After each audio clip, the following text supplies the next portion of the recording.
G'day, I'm Paul. Now, if you got into a time machine, went back 15 years and told somebody that in Australia, Hyundai's entry-level car is going to be an SUV, they would have laughed at you. And that is what has happened. This is the all-new Hyundai Venue.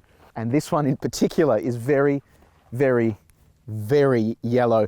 This here is the Elite, which is the top spec model. It is just under $26,000 and it comes in auto only. You can scroll down to the comments to see the rest of the Venue pricing, but what does it go up against? We're talking about cars like the Mazda 2, Toyota Yaris, Vitara, Suzuki Swift. You're talking about cars that are hatchbacks, but then also cars like the CX-3, which is a bit of an SUV hatchback. Also, if you do want to jump ahead to other parts of this review, you can see some time codes up there, or if you're on YouTube, just scroll down to the description and then you can use the links to jump ahead. And if you haven't done so already, please make sure you subscribe and also press the bell icon, because that's going to tell you every single time we publish a new video. Let's talk styling. So you can choose from 8 different colors. This crazy color here is called acid yellow, and all but the white is going to cost you about $500 extra. Have a look up the front here. LED daytime running lights. They look really cool. The actual headlamp is in here, and it's a gross halogen projector, so it's a pretty nasty looking light. It's a shame you can't get LED or bi-xenon in here, despite the fact this is the top spec model. Check out this grille. That is a whole lot of grille. And the interesting thing is, because the engine in here is so damn tiny, you don't need a great deal of cooling. So most of this is actually blocked out. You've only got a few open slats there. And I'll run through the engine a little later on. This car is available with other engines in other markets, but we get a pretty nasty 1.6 litre. Air dam down here, you've got some other air pocket things with textures on the front there. Makes it kind of look cool. Around the side here, 17-inch alloy wheels. You can see that they've kind of built this car for a younger demographic, because you've got these clad wheel arches with plastic. They kind of make the car look like an off-roader. And they've done an interesting thing here and have a cutout.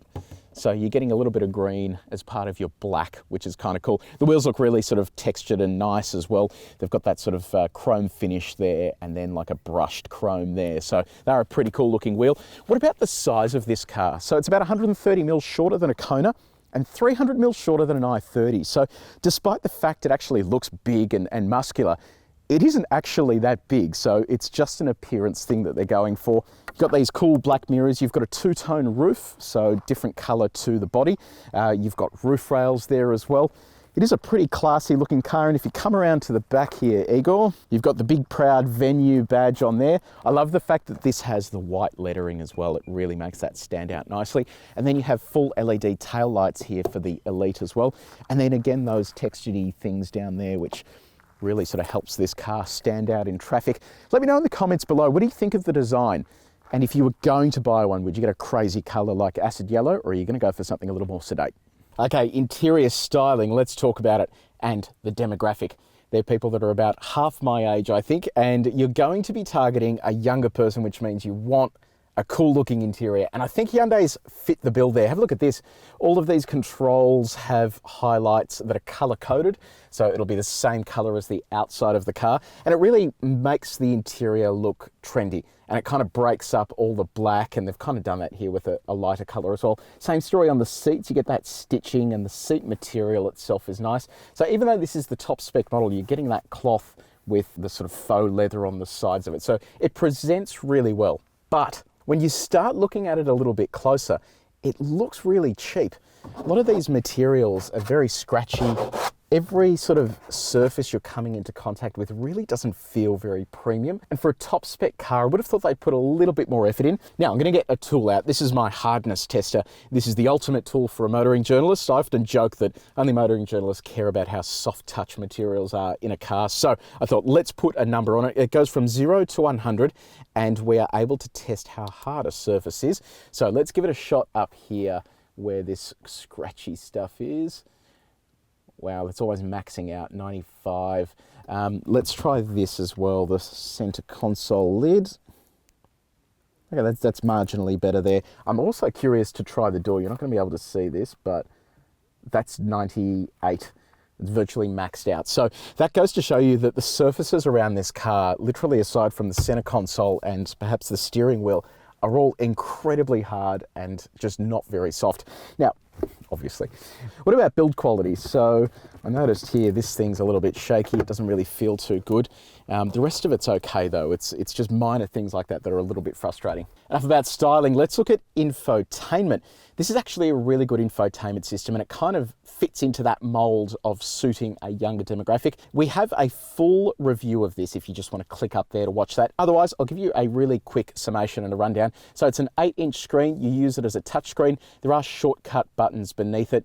The navigation is pretty decent. It's easy to scan and do things on there. It's very fast and responsive as well. You have Apple CarPlay and Android Auto, so even though it has inbuilt nav, you can use these functions, and that works really well too. It's such a clever system.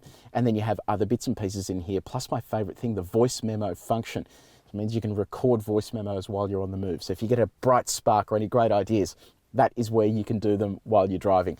You've also got a reverse view camera, but the quality is pretty dismal, especially at night time.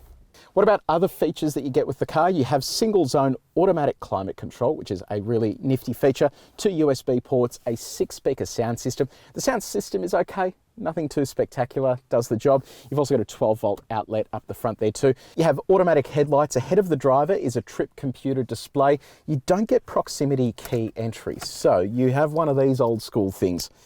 It's an actual key with an actual key slot. It's like stepping back into time. It is a shame that Hyundai hasn't put a proximity sensor or even a start button in here. That's pretty disappointing. You will notice down here that you have a whole stack of blank buttons, even though this is the top spec model. We've also got the drive mode selector, which I'll run you through later on. There is also AEB, so autonomous emergency braking, but I need to spend a minute here to tell you why this isn't good and why Hyundai has kind of skimped on safety on this car. So despite the fact that this car has enough structural integrity to get a 5-star safety score, it misses out. And here's the reason why. This AEB system only works at low speed. And this is a quote from Hyundai. They said that the reason this car got 4 stars in the safety testing was because European spec ISOFIX seats are bolted into the seat and the frame, whereas ours in Australia are a top tether system. Now, because they knew this and that wouldn't afford them a 5-star score, they said, once we found that out, there was really no reason to add the radar for the AEB. The decision to miss out on safety assist on the ANCAP score was by choice, because we knew that by adding Fusion, which is the upgraded AEB system with a radar that detects cyclists, we could go above the threshold needed to make 5 stars, but as long as we failed in that area, we weren't going to make it. So what they're basically saying is that because they weren't going to get 5 stars because of the seats, they've skimped out on the AEB system. And I think that's really disappointing. It shows a company that really isn't all that interested in customer safety. They're more interested in saving money in the car. Let's move on to practicality and storage. I'm going to disconnect my phone here from CarPlay. Where can you put your phone? I've got one of these bigger ones. That fits nicely. It's slightly gripped as well, so that's not going to move around too much. And it'll fit down there too. Plus there's that little slot up here, although it doesn't have any padding, so your phone's going to slide around if it's in there. What about storage for bottles? Oh, that's interesting. It fits in that one, but not that one. You have to kind of cram it in. Interesting. You do have pockets in the doors though that will fit a bottle, plus a couple of other bits and pieces just off to the side. You have a center console here. That's not too bad. And then a glove box as well, but that's consumed almost entirely by the car's manual. What about comfort inside the cabin? The seats are comfy enough. They're not groundbreaking, but they hold you in nicely. The steering wheel is a good size as well, and it all feels okay. The touch points here and here are soft enough, so they overcome the rest of the scratchy plastics all over the rest of the car. Okay, back seat. Obviously, it's not a people mover, but you would expect to be able to fit people back here, and it's pretty cramped. My knees are sort of wedged into the seat. I can sort of go side saddle on it, and it works a little bit better. Obviously, I have my seat pretty far back, so what I would recommend all the time, if you see that I don't have room here, make sure when you're doing your test drive, just make sure you put the seat where you would normally have it. But you've got my height there on the screen, and you can see that I'm pretty limited there. I have heaps of toe room though, and headroom is also fine. You have a couple of knickknacks in here, such as mat pockets in the back of both seats. There's no center armrest, but you do get these nicely textured seats. No rear air vents, no USB charging, so it is a pretty basic place back here. What about bottle storage in the doors? You'll be able to squeeze one bottle in, and that's about it. So this is probably the right venue to discuss boot space in hatchbacks. Venue.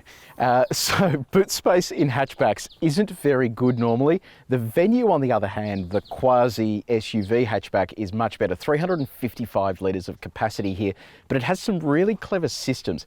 I'm going to start with this because I've never seen this before. It looks like it's flimsy and loose, but what it actually does, instead of having to remove this and store it at home somewhere, what you can do if you don't need it is remove it, and then it slides on this track and tucks away. So it's completely out of your way. That is a really sweet system.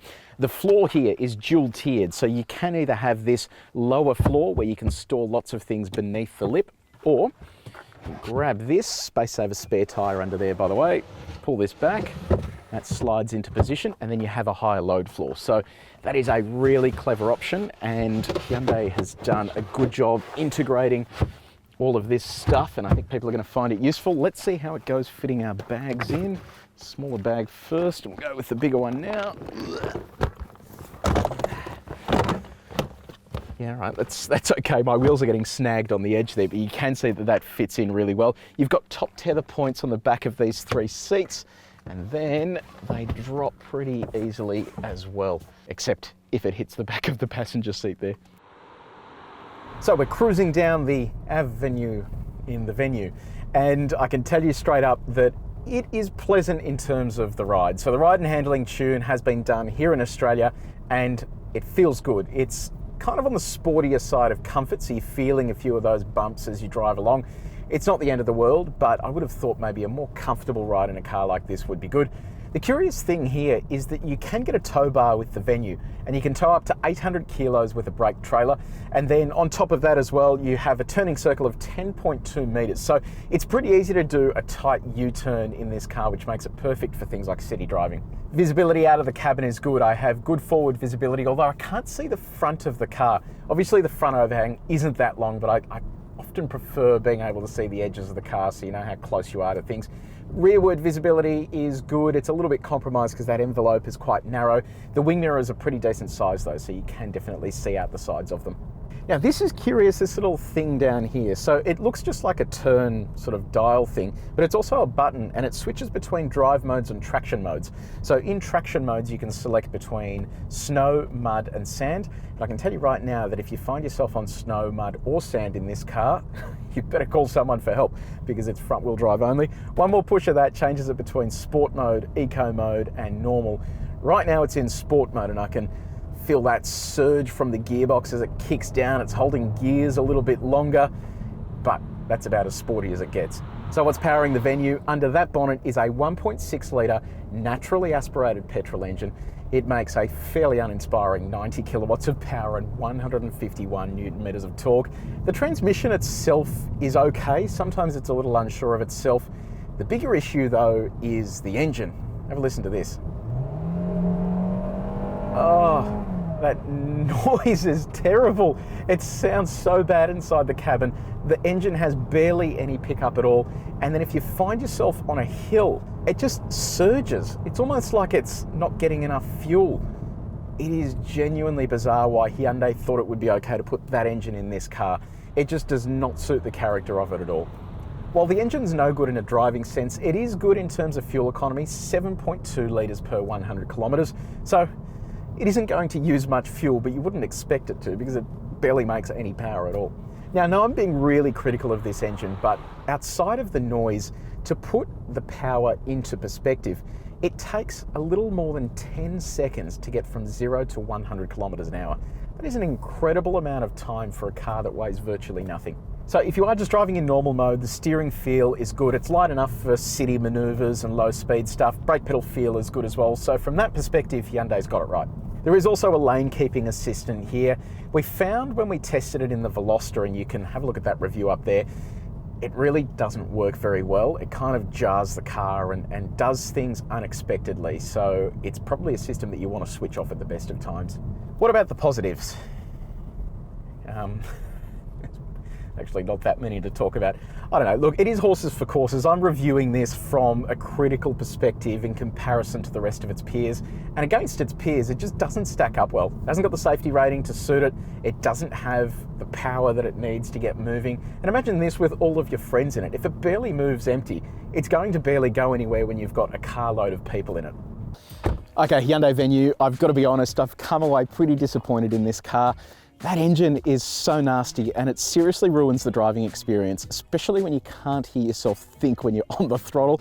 And it's even more disappointing because there are better engines available in other markets, so we've just kind of lumped with this thing. I also really don't like the fact that Hyundai's gone soft on safety in this car. They didn't put extra safety gear in because it wasn't going to help them get a better score. It's like, well, your customer's safety is priority here, not saving money. So that is a little bit disappointing as well, but put those things to the side. It is a pretty stylish looking car. It comes with a lot of standard equipment, a really good infotainment system, and I guess for a young person, they're going to enjoy all the bits and pieces associated with it. So if you are looking to buy one, I think it's probably worth looking elsewhere. There are better cars in this segment that are going to deliver you a better driving experience and also give you better safety as well. And if you found this video useful, I would love it if you could hit like, and don't forget to subscribe and also hit the bell icon as well. That's going to tell you every single time we get behind the wheel of a new car. And if you have any questions about this car or any others, let us know in the comments below, and until next time, drive safely.